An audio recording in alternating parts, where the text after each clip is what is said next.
Good morning. My name is Bryony Hodges. I'm the Director of Cybersecurity and Managing Counsel for Dominion Energy. Today, I have the great honor of introducing Kris Lovejoy, a true trailblazer in cybersecurity and a passionate advocate for resilience, innovation, and inclusion. Kris is the Global Practice Leader for Security and Resiliency at Kyndryl, where she leads a team of more than 7,500 cyber resilience professionals in their mission to embed cyber resilience into enterprise strategies for clients in more than 60 countries across the globe. In her storied career, Kris has held transformative roles, including Global CISO at IBM, CEO of Blue Vector, and Global Cybersecurity Leader at EY. She holds multiple US and EU patents and has been recognized by her industry peers as a top thinker and leader in our field. My colleagues and I are proud that she has served as a member of our board of directors at Dominion Energy since 2022. Throughout her career, Kris has made mentorship and development of women in technology a priority. She is a dedicated champion for women in tech, serving as an executive sponsor of Kyndryl's Women's KIN initiative and a former co-chair of IBM's Women's Diversity Committee. Today, she generously brings her visionary leadership to the stage as moderator of our opening panel. Joining Kris for her panel today are from London, Mihoko Matsubara, who is the Chief Cybersecurity Strategist at NTT Corporation, where she is responsible for cybersecurity thought leadership. She previously served at the Japanese Ministry of Defense and is an award-winning author of multiple books about cybersecurity and technology. Juliette Wilcox, the president of Ultra Cyber Limited, a part of Ultra Inc. Group. Juliette previously served as cybersecurity ambassador for UK defense and security exports at the UK's Department for Business and Trade, where she promoted UK cyber industry to enhance the global export of its capabilities, products, and services. At Ultra, she leads the company's cyber division operations from its Cyber Center for Excellence. Please welcome on stage here today in the room with Kris, Morgan Adamski. Morgan is the former executive director of U.S. Cyber Command, where she spearheaded the strategic initiatives in cyber defense and public-private collaboration as the highest-ranking civilian at U.S. Cybercom. She now serves as U.S. lead for cyber, data, and technology at PwC, continuing her mission to bridge government and industry in securing our digital future. Kris Gower.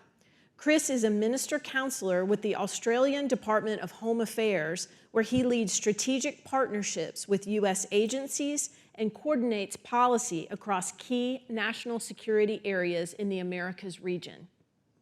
And Hart Rossman.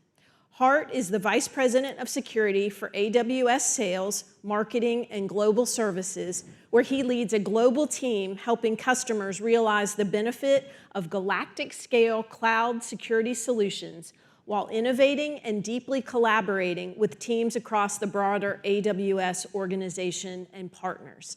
And I'm going to go a little off script and tell you that I think Hart is the best dressed today. So without further ado, please welcome Kris Lovejoy and the panel to the stage.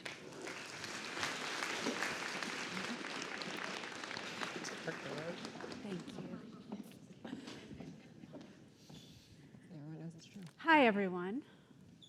I can tell you that there were a few cringes in the back. Whenever you hear your bio being read, it's like, oh. So first of all, I just want to, I don't know whether anybody's going to have a chance, but to Debbie Salas, I think she might be backstage. This is amazing. So please give her a hand. To everybody in the Cyber Guild, all of the volunteers, this is just an extraordinary organization, and these are the superheroes for this particular industry. And so thank you for being here, and thank you to the team, both on the phone. Hi, Juliette and Matsubara-san. Good to see you. I'd like to begin, and we're going to have a bit of a laser round with a question on the world today. I think we all recognize that the landscape of security threat beyond the day-to-day is evolving incredibly rapidly. We are seeing, geopolitical situations, impacting, many of the large organizations, many large and small, seeing the rise of new technologies, whether that be AI, quantum, even drone technology. We see a change in the kind of the motive of the climate in and around the cyber actors. And so, what I wanted to do is start with a question to the panelists around, what is it that, as you look beyond the day-to-day, what is it that worries you the most? And so why don't I start with Kris? Sure. Good morning. Thanks for having me. Great to be on the panel. There's a great piece written by Kieran Martin, the former head of UK NCSC, that came out a couple of months ago in RUSI, which I encourage everyone to go and read. And he actually talks about the fact that if you look over the last decade plus, he actually doesn't think the strategic threat environment had changed all that much. We used to, 10 years ago, talk about China, Russia, North Korea, Iran. We're still talking about China, Russia, North Korea, Iran. We used to worry about hospitals and railroads and everything going down, which is happening, but probably not at the same rate that we were sort of worried about in our worst nightmares. So he sort of says it's actually been a remarkably stable period, but for the last 2 years where we've seen the emergence of things like Volt and Salt Typhoon. And the argument is that what we've really seen there is China, which is the most prevalent cyber threat actor, really shift from going what was very much an economically sort of focused, opportunistic, passive threat actor to one which is far more strategically and politically focused. And that's why we've paid so much attention to things like Salt and Volt. I mean, we talk a lot about what they did operationally, living off the land. We talk a lot about the fact that it was pre-positioning. But when you kind of take that step back and out of the day-to-day and look at what's happening in the threat landscape, that shift from, and the Wall Street Journal said they've gone from sort of clumsy economic sort of thieves to now military weapons. And that's very much what we're trying to see. And that's been, you talk about what is a strategic shift of the last 10 years, that's what it's been. Okay, thank you. Morgan. Yeah, I'll just build off a little bit of what Kris talked about. When you think about what's happened the last couple of years, I most recently watched a video that showed the last 15 years of cyber intrusions and activity. And as cybersecurity professionals, you see each one of those events from SolarWinds to Hafnium to now what we're talking about with China-based actors targeting telecommunications and US critical infrastructure. We all kind of have that I know exactly where I was when that happened. I remember I didn't sleep for 48 hours and I had to communicate with everyone across the world to kind of fix it. But the scope and the scale of the activity that we've seen married with the intent is really what's changed in the last couple years. And most importantly, when we talk about things like China-based actors targeting US critical infrastructure for disruptive and destructive attacks at the time of their choosing for societal panic, and then mass espionage against our telecommunications industry, you're kind of piecing together all the things we talked about a couple years ago, or more than that, about, hey, this is probably happening, it's something we need to figure out how to protect against. But now we're finding them, right? We're proving the fact that they are, in fact, in these networks, and we're marrying that intent with that activity, and we're having really thoughtful conversations across the government and across the private sector on, okay, now what do we do? Now we have the evidence, now we need to figure out how do we come together to better protect. And I think that's been the shift. It's just the fact that it has really come to the front lines. It's been at the forefront of conversations. Everyone is working together. And it is going to take a collective effort. And it is not necessarily something, by the way, that's going to stop, right? When you talk about things like mass espionage against telecommunications networks, these are entities, that's their purpose, that's their mission, that's their objective. And they're going to continue to do that type of activity because it's going to serve their best interest in their national strategy. And so it is going to be a continuous effort that we're going to have to focus on for the foreseeable future because it is going to be a thing that they're going to continually come back on and something we're going to have to prepare to kind of deter and protect against. Thank you. Harm. So I'm going to go in a slightly different direction, right? Acknowledging everything Kris and Morgan have just said, which is that we live in a time that's both unprecedented in terms of challenges, but also opportunity. And I think as cyber professionals, as cyber enthusiasts, we can sometimes get overly focused on the things that are not working or the threats that are out there. And that the thing I worry about is that we miss the opportunities to raise the bar. We miss these amazing opportunities to innovate, right? If you're not at the forefront of leveraging artificial intelligence, not just generative AI, but machine learning and sort of deep AI algorithms to just transform the way you're doing cyber for whatever definition of cyber you have, it really is a lost opportunity for you and the communities you serve. There's a tremendous amount of opportunity and productivity where we can out-innovate the attacker, we can out-innovate the competition, we can out-innovate the adversary, but only if we've got our eyes on the future and if we're not just constantly looking backwards and over our shoulder, right? And so I think there's a little bit of a balance there, but I always encourage my teams to lean into innovation and opportunity, right, over just wallowing in the things that we can't control or can't necessarily directly influence. Great, thank you. Matsubara-san. Sure. Thank you so much for having me. So because the previous speakers already shared an excellent overview of how much damages caused by state-sponsored actors empowered by AI, I'd like to step back and talk a little bit more about cybercrime, non-state-sponsored actors. So according to Cybersecurity Ventures and also World Economic Forum, cybercrime is already the world's third largest economy, next to the United States and also Chinese economy. And the cybercrime economy is actually bigger than the combination of the Japanese and the German economy. And think about that. The problem is that we are facing not only cybercrime, we are also facing state-sponsored actors, cyber espionage and cyber disruptions, including sword and bow typhoons. And they are taking advantage of generative AI, deep fake, and artificial intelligence and quantum computing. So I feel a little bit frustrated that how come they've been already going so much ahead and the security defenders are still struggling to keep up with them. So that's why this conference is so important to bring together different perspectives and also not only to share our learnings, but also to build up trust and also platforms to do better jobs in the future from today. Very good, thank you. And Juliette.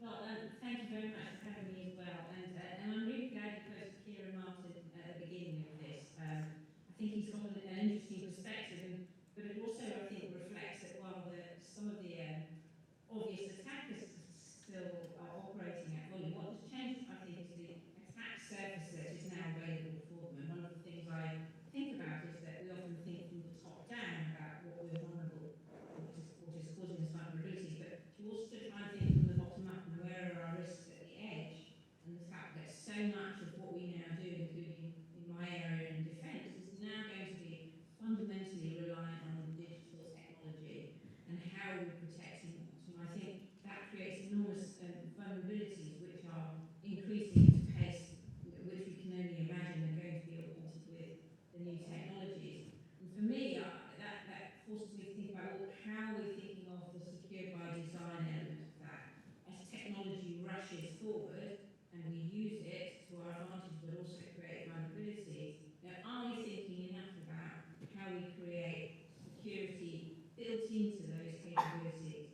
How do we make sure that we're thinking about how our future autonomous vehicles are going to be secured, as well as the things that we take as more relevant, perhaps, to sort of national security and defence. So that's for me the thing. How do we think about the attack surfaces, the risks at the edge, the vulnerable areas for attackers to gain access to our systems? And I think landing that throughout the world of both developers, innovators, and indeed the users of technology, how can we make sure that we are helping to make things secure by design? Thank you, Julia. And let me sort of wind things together because there's some themes that are popping out here. With concerns about China, the Asia-Pacific theater, cybercrime aided by AI, the expanding attack surface, et cetera. one of the things I've personally seen is, this is a very interesting time in so much as I'm also seeing there's a lot of nationalism, and that nationalism is resulting in nationalist policy toward cybersecurity and digital trust. And so we're seeing a lot of data sovereignty rules, digital sovereignty rules. And we're also seeing the economic need for certain nation states, particularly in Europe as an example, to build a technology industry that is specific to that region. And so we're hearing a lot about repatriation of workloads into sovereign cloud infrastructure, maybe moving workloads back into a data center, thinking more about what does security by design mean, because a lot of industries are building their own technology using open source. And so there is a lot of innovation that's happening very quickly in nation states today using technology componentry that may not be trusted. And what that means is we're introducing a lot of concerns about the supply chain and the overall ability for us to manage the supply chain. Now, why am I bringing this up?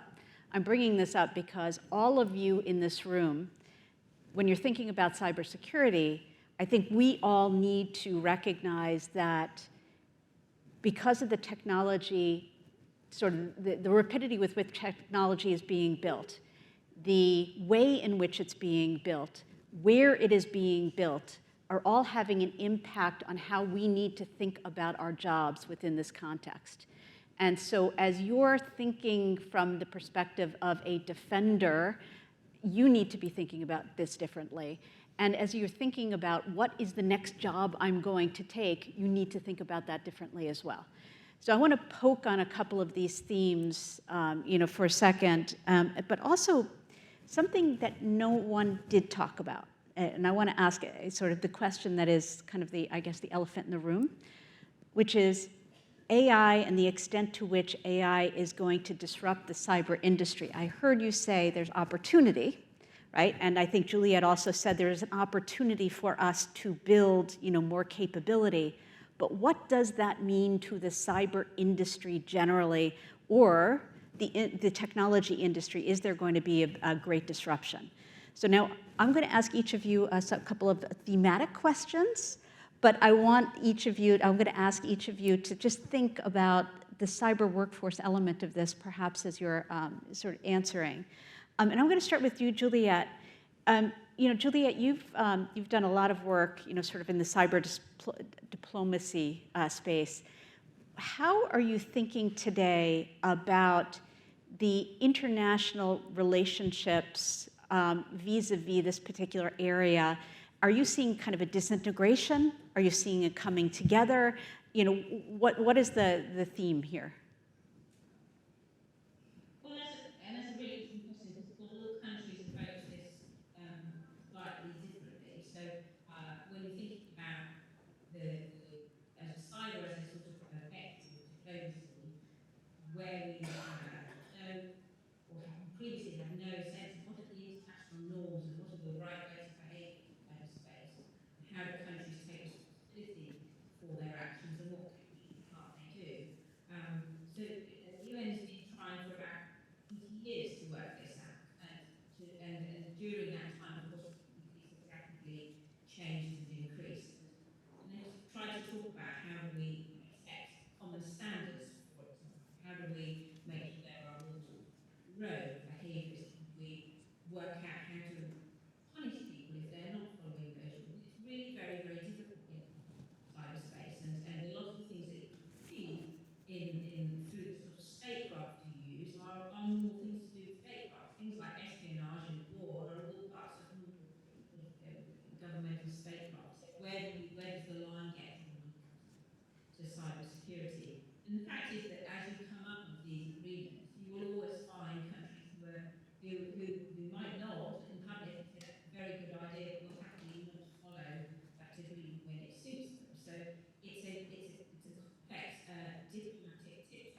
an area which has become very grey in terms of its activity.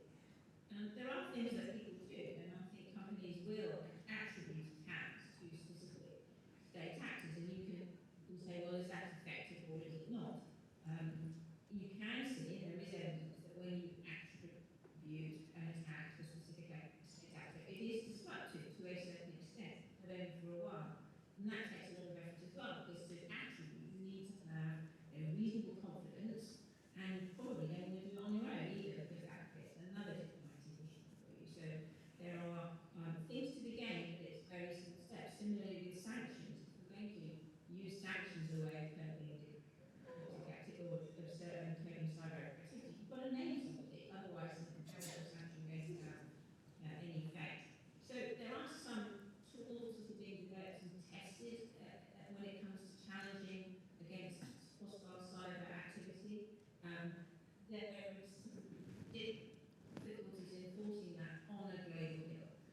So therefore, when you think about what else could we do instead internationally, and I think there are some smaller initiatives with groups that are like-minded that really put some of this forward. So capacity building, for example, is quite effective because you're helping to build national capabilities to deliver tax, and that has to be something beneficial and indeed something that countries can join together and make a force for good together without needing the whole globe to act together.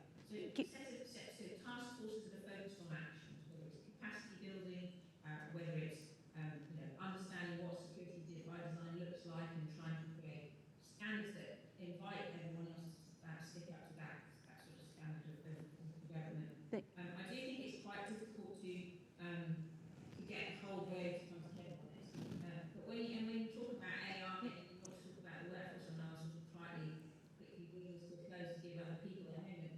Ultimately, you can look at evidence that suggests AI will disrupt elements of the workforce.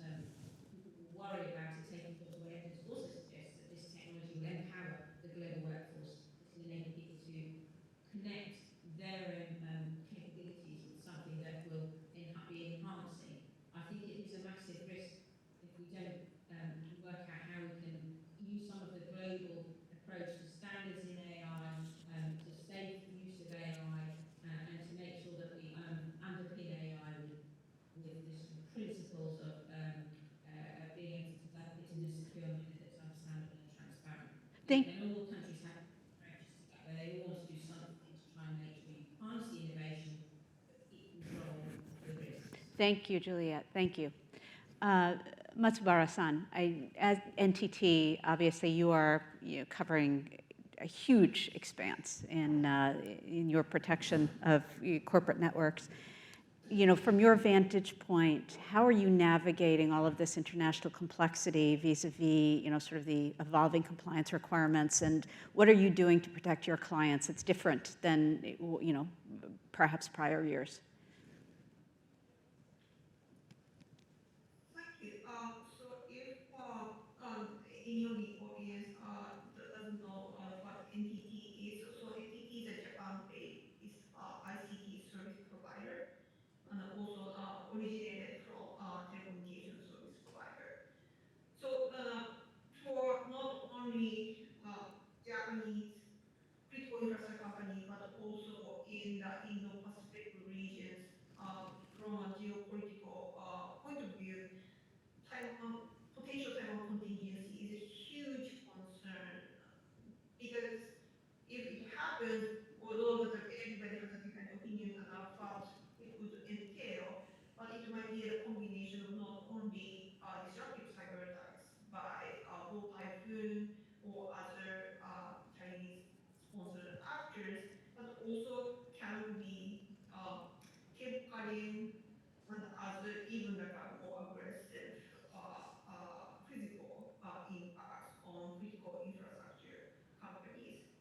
And we've seen a lot of reports coming out of the United States that Typhoon has been already positioning itself in telecommunication service providers and transportation, water, and energy. But we haven't seen much from Asia yet, except for internet service provider in India, and Singtel, Singaporean major telecommunication service provider based in Singapore, but not in, there's no public report yet that Go Typhoon has breached into the network of critical infrastructure services in Japan or in Taiwan yet. However, here's a really concerning news report coming up 6 months ago. So you remember the Leopold Nakasone, he's a former commanding officer of the US Cyber Command, and he took a Japanese media interview in March. And he said that they, meaning Go Typhoon, they would be able to do such things like turning off lights in Naha, in Okinawa, or being able to impact the economy of Okinawa. And Okinawa is such an important and crucial military hub for Japanese self-defense forces, but also American military.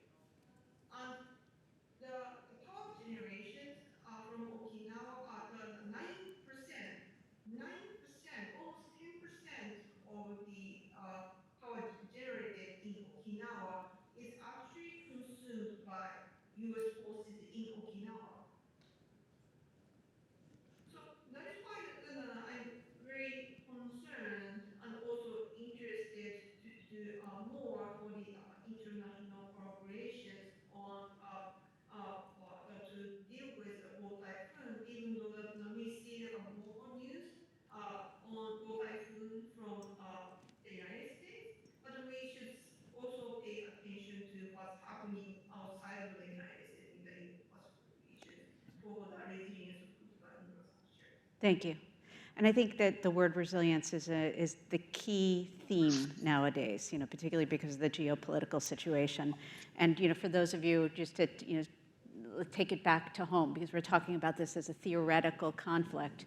If you look at what's happening in Eastern Europe right now, with the drone incursions into Poland, et cetera, one of the things that, for those of you who may have developers or other kinds of IT professionals working in Eastern Europe, imagine if there's a draft that's called tomorrow, and all of your developers and your IT administrators are no longer available.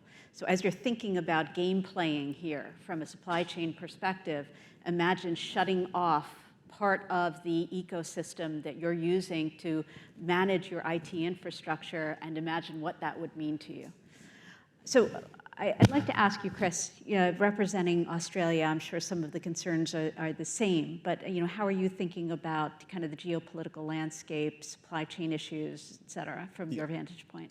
So I'll make two points. One's a bit of a boring answer, and then the other maybe just some interesting observations. As we look at it in terms of a government and how do we protect our whole of economy in this kind of a threat landscape, there's no easy answer, there's no straightforward answer. It's, we're trying to figure out how do you incentivize every single part of your economy to basically just do more. And if you look at what our cyber strategy does, we talk about shields and wrapping shields around each part of the economy, from the individual and the devices they use through to small businesses, to critical infrastructure, to government, and how we get rid of legacy tech and try to do some government uplift to protect ourselves. And then we talk about the region and globally how we can go out and wrap a shield around the region. So, that's kind of boring and what you'd expect, but it's kind of what we have to do at the moment. It's just going to be incentivizing every single person to do more. We can't just do more threat sharing and threat blocking and think that's going to solve the problem. We can't do more cyber awareness and think that's going to solve the problem. It's literally having to pull every single one of those levers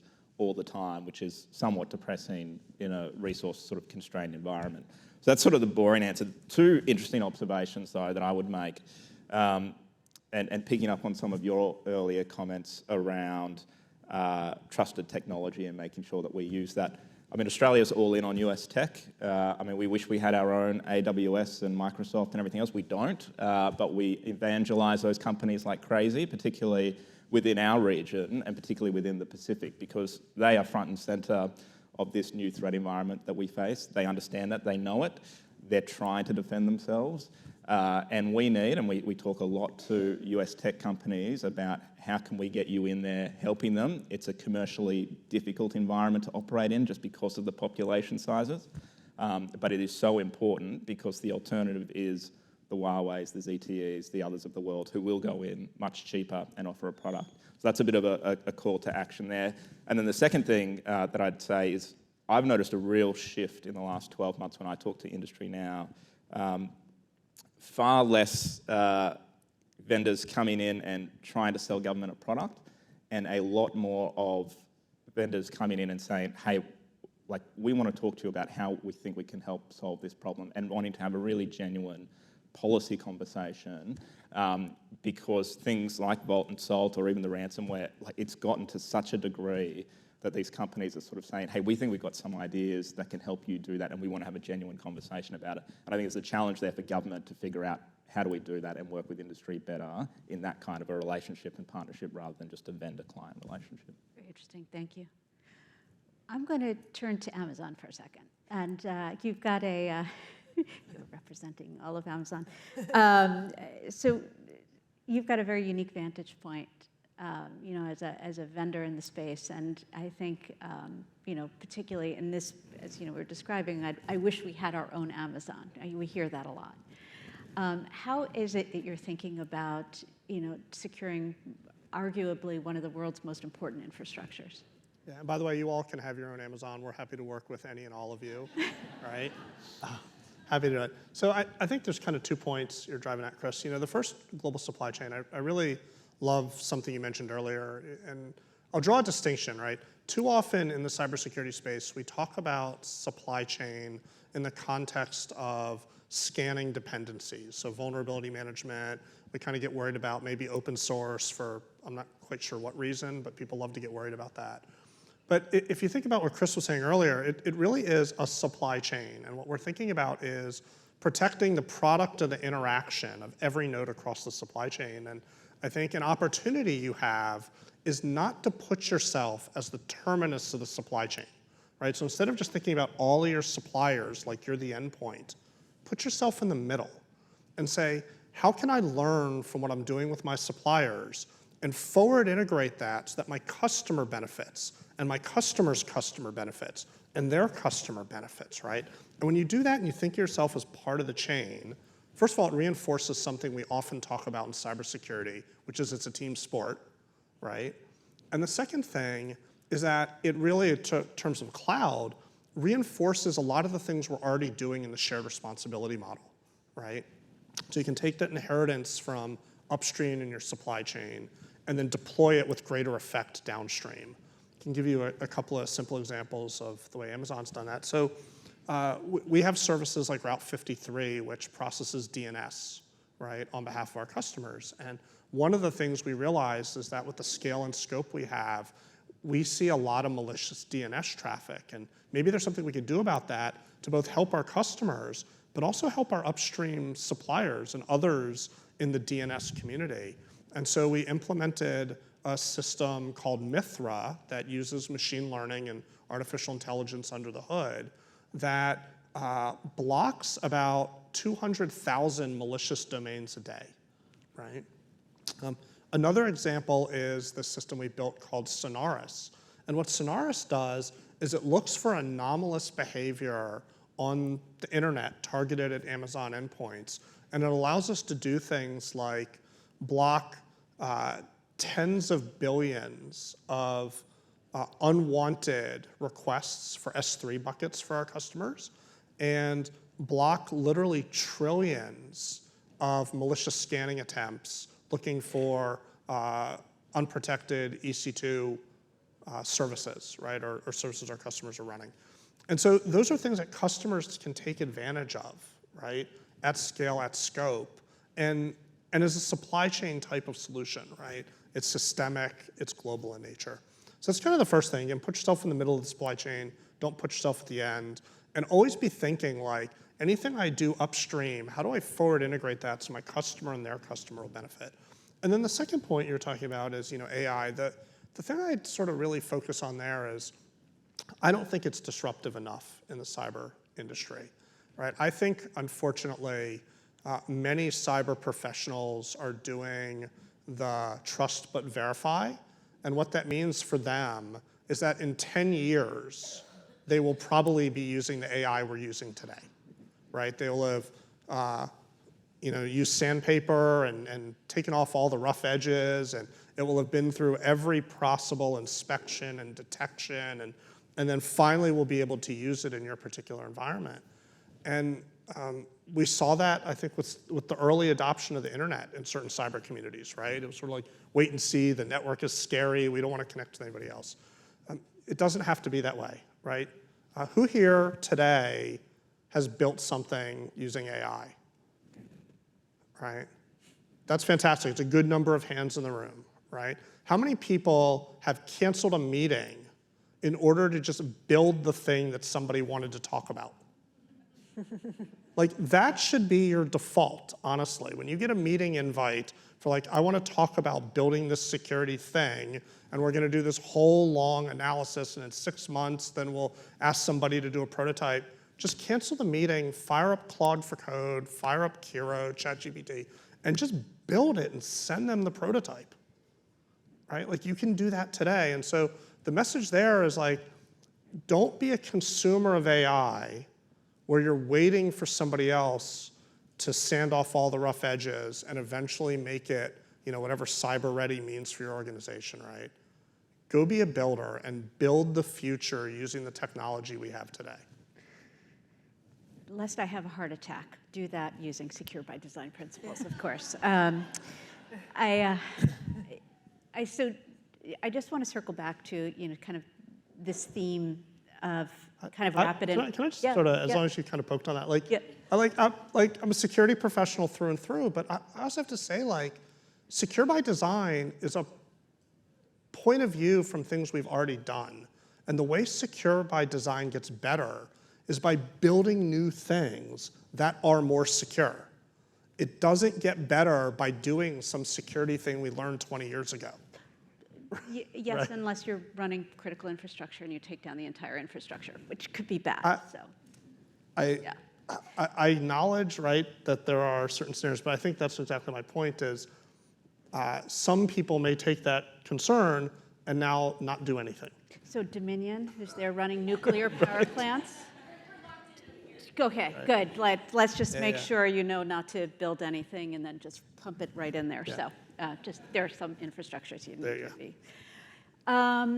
Okay, so I want to go to Morgan, but before we do that, I just want to kind of wrap up a theme, because I use the word resilience, but I want to just double click on this for a minute, because I do think that there is an important thing that Arm is saying that needs to be emphasized, which is the rapidity of innovation today. And there is a new theme on resilience, which is kind of, some would argue, redefining what the security industry is. And the way the definition goes is it's the ability to anticipate. So it's to imagine, look around the corners and imagine, anticipate, to protect against, obviously, the controls that we implement every day, to withstand, which means to be able to monitor and detect, and then recover from any and all cyber-related events, including, but not limited to, cybersecurity. Now, I want to emphasize that because a lot of what we've been talking about today is not necessarily cybersecurity in nature. So if you imagine an industry that is evolving from cybersecurity specific to an industry which is focused on any and all cyber risks to our business infrastructure, to our supply chains, to the way in which our employees kind of integrate within our organizations, it begins to change your thinking a bit. And so I think, in fairness to the point on rapid innovation, anticipation of risk means the ability to build very quickly, to anticipate by experience, by engaging in these kinds of projects, by implementing the kinds of controls that we think are going to be able to protect us, and then seeing where it goes. So I do think that this concept of resilience isn't about recovery. It's about thinking about what are the risks that are going to occur and ensuring that we are prepared to absorb those risks and bounce back. So keep that in mind as you think through kind of your jobs and your functions within this industry. Is it security, which is kind of narrow, or is it resilience, which is a more kind of encompassing term? Now I want to talk to Morgan to kind of wrap up on the individual questions. You quantify risk on behalf of your customers. How are you thinking about the quantification of risk in such an incredibly complex time? Yeah, we've talked a lot about the fact that we've got this complex geopolitical environment marked by strategic competition with a lot of near-peer adversaries. We've talked about China-based actors, we've talked about criminal and cybercrime. The bottom line, a lot of the discussion right now is that our clients are thinking about multiple different theaters, right? You've got China-based actors, you've got things happening in the Middle East, you've got things happening in specific crises and invasions. So that's kind of leveling the playing field, and how do I deal with multiple scenarios at once? That incorporates discussions about supply chain, the entire chain, right? Not just vulnerabilities from a software perspective, but just entirely how do I get specific components? How do I recruit and train specific talent? How do I think about data resiliency and how I'm having core infrastructure? And so one of the key findings, so PwC most recently released their Digital Trust Insight Survey this year. It was on October 1st. It's a survey of about 4,000 cyber executives across 72 countries. And they asked them a series of questions of how they're thinking about cyber risk.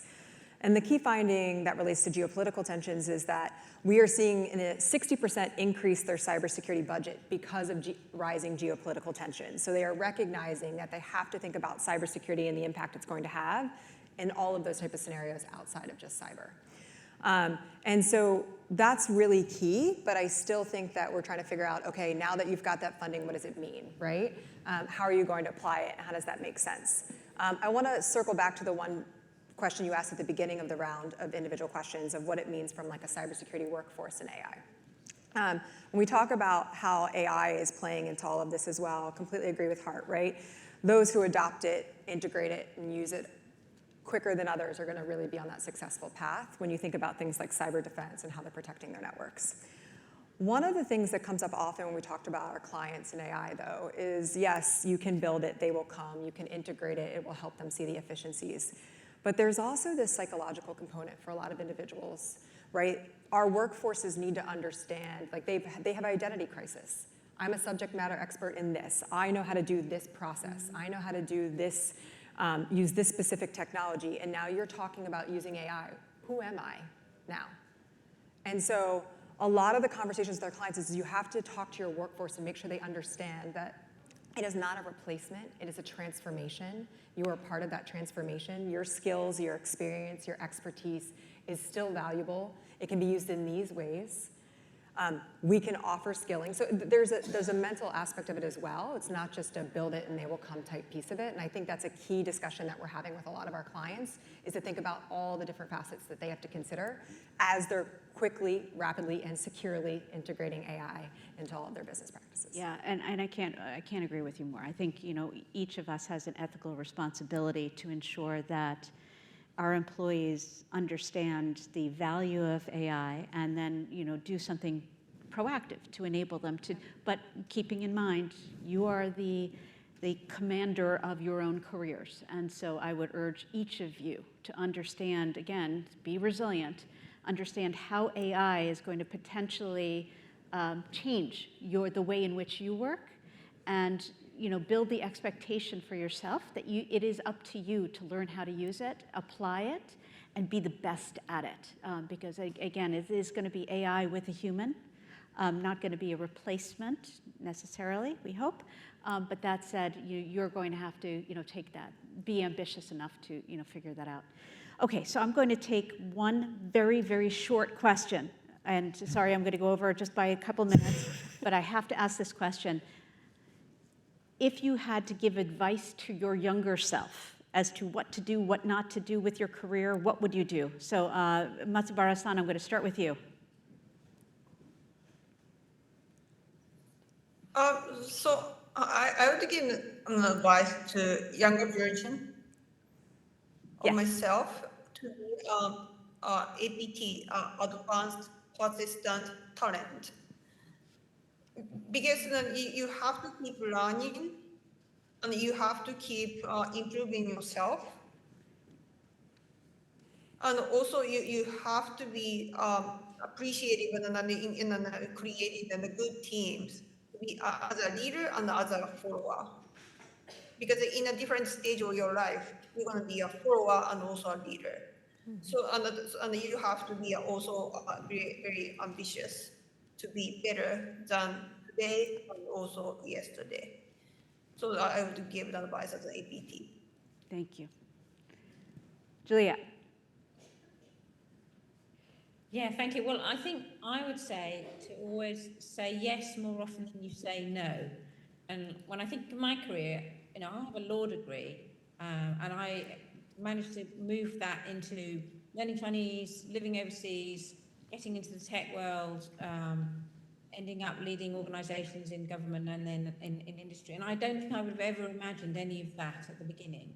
And that's because when opportunities have come up and I've thought about it and worried about whether it's the right thing or whether I understand enough or whether I'm the right person, every time I've said yes, I found it led to something more interesting, perhaps more challenging, but something that led me in more exciting directions. And I think if you take those opportunities and say yes, even if you're a little bit unsure, you'll find that it takes you to places you could never possibly have imagined.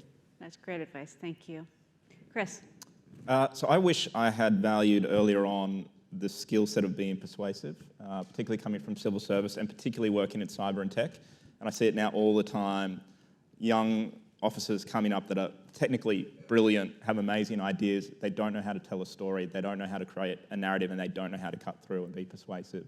And therefore, their ideas don't get anywhere. Like, that's a genuine skill set that certainly in the civil service, but I think in private enterprise as well, we should be valuing more and training and coaching people on more. Great. Morgan. I'd probably tell my younger self, enjoy the ride, embrace the bumps, and stop trying to control everything, because at some point you're going to realize you can't. And so it's all going to be worth it in the end. Great. Hart. I'd say lean into being more emotionally intelligent. I think particularly in a business climate, years ago that was very much discouraged. And if I could go back in time, I'd spend a little bit more time on EQ than necessarily being an expert in cryptography or whatever it was I was doing back then. Great. Well, thank you. And my advice to myself would be definitely eat less steak, eat more salad. So, so with that, we're going to close the panel. And thank you. My apologies for going over, but had to do that lightning round of questions. Thank you again.